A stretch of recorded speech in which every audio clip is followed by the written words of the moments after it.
Here in the Iranian capital, one thing that we noticed in the run-up to the ceasefire is that there was an increase in airstrikes. And the Iranians are saying some of them happened in residential areas, and they took us to some of the sites in those residential areas that were hit. You can tell here that this building was badly damaged by an airstrike. The Iranians are saying that a bakery was damaged, a beauty salon, and 2 residential units. They say several people were killed here. They're not saying who the people were who were killed, but they also say that one person is still in hospital and many people were also injured here as well. We spoke to some of the residents who live in the adjacent buildings, and they told us how terrifying that situation was.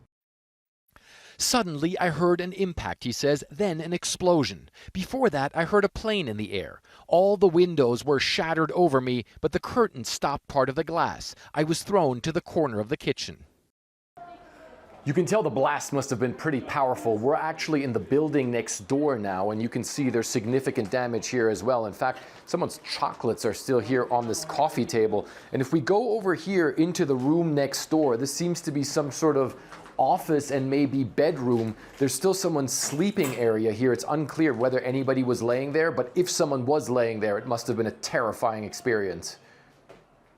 We're inside the bakery in the building that was hit, and you could see the damage here is also significant. The folks here say that they were actually lucky because they closed the bakery down 3 days prior to the strike simply because of the ongoing security situation with that Israeli aerial campaign going on. At the same time, there are a bunch of places here in Tehran now where people are cleaning up and picking up the pieces, trying to move on and getting their business back in order. Fred Pleitgen, CNN, Tehran. And a ceasefire between Iran and Israel that felt so tenuous at this time yesterday appearing to be holding today. In the hours before it took effect, the 2 sides kept up attacks, inflicting more tragedy during this conflict. CNN's Jeremy Diamond filed this report from the site of one of those deadly Iranian missile blasts.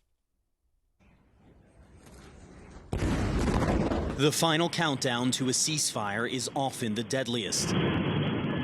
It certainly was in Israel's southern city of Beersheva, as the last volleys of Iranian missiles came raining down. What's left is this picture of utterly avoidable tragedy. The final Israeli victims of this 12-day conflict: a graduating high school senior, her 18-year-old boyfriend, and his mother. One more victim has yet to be identified. An even deadlier picture emerges in Iran, where a punishing wave of Israeli airstrikes killed 107 people in the conflict's final hours, according to the Iranian Health Ministry. In the last hour before that ceasefire went into effect, an Iranian ballistic missile slammed directly into this residential building, killing 4 people. And now, as you can see, the cleanup crews behind me are clearing the debris. The hope is that it will be the last time they'll have to do that. As Israel rushes back to normalcy amid a tenuous calm, the residents and rescue crews here are still taking stock of this final deadly strike. You see the big block? Right. This rescue worker arrived minutes after the missile struck. He is clearly still processing what he saw. What did you find in the shelter on the top floor? We found a woman that were not recognizable. You could not tell if it's a woman or a man or anything. Paramedics said at least 3 of the victims were on the top floor, which took a direct hit, where no bomb shelter could save them. This is where you were when it hit. Yeah. And this is but in the neighboring building, do you think about what if you didn't have that safety room? I wouldn't be here today.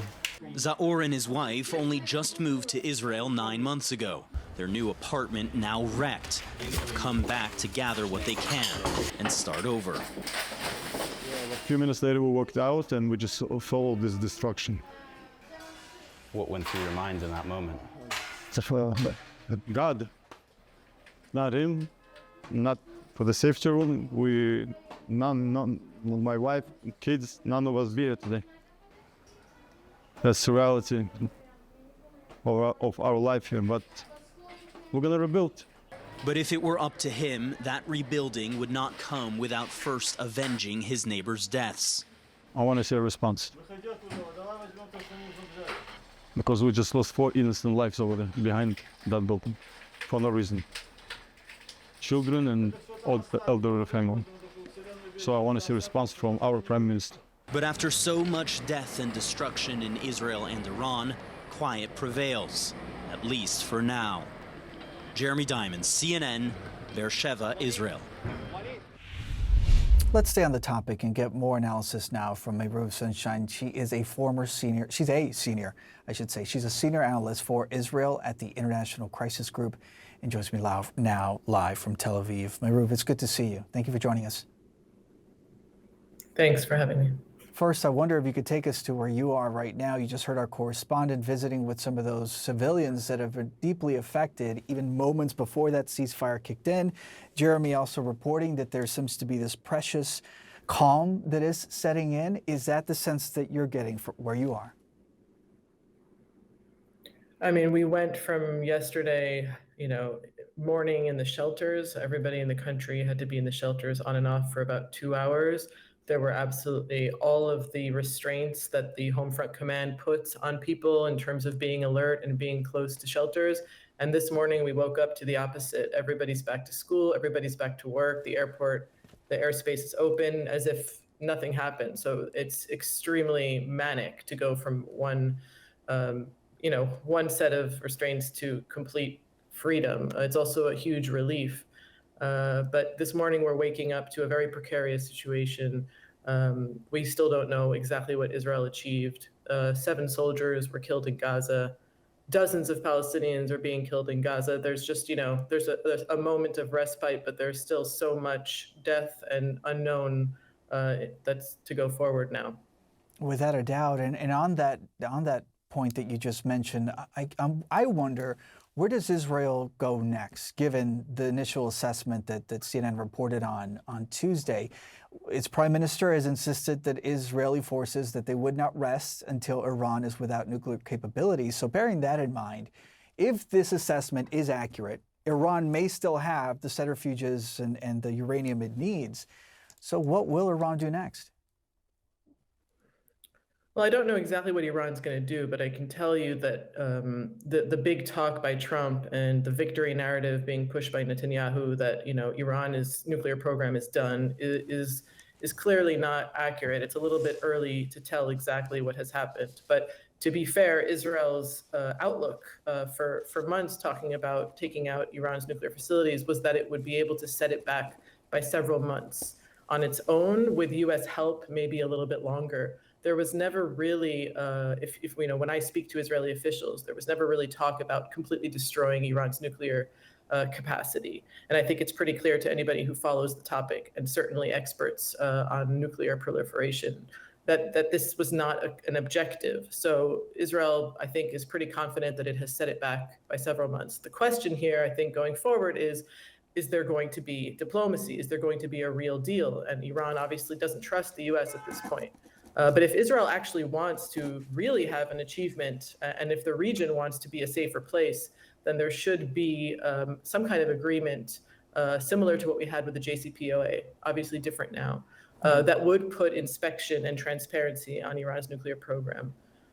Yeah, and what you've heard, we've also heard it echoed by some Republican members of Congress here about the original intention here, which was not to destroy, but at least inflict a certain level of damage on the systems.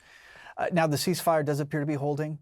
In your view, how likely is it that Israel will actually adhere to this ceasefire, given the previous violations in Lebanon and also in Gaza? Right. So, I mean, Israel's kind of MO since October 7th has been to unilaterally dictate the terms and with a lot of impunity. And obviously, each front is different. In Lebanon, Israel, I think, has probably had the most strategic success. And the ceasefire that it has with Hezbollah is one in which Israel bombs Lebanon whenever it sees it fit or necessary. In Iran, that's a different situation because Iran is proven to be more able to, cause serious damage, as your reporter just showed. Iran's ballistic missiles, even if they've been hurt, are not completely destroyed.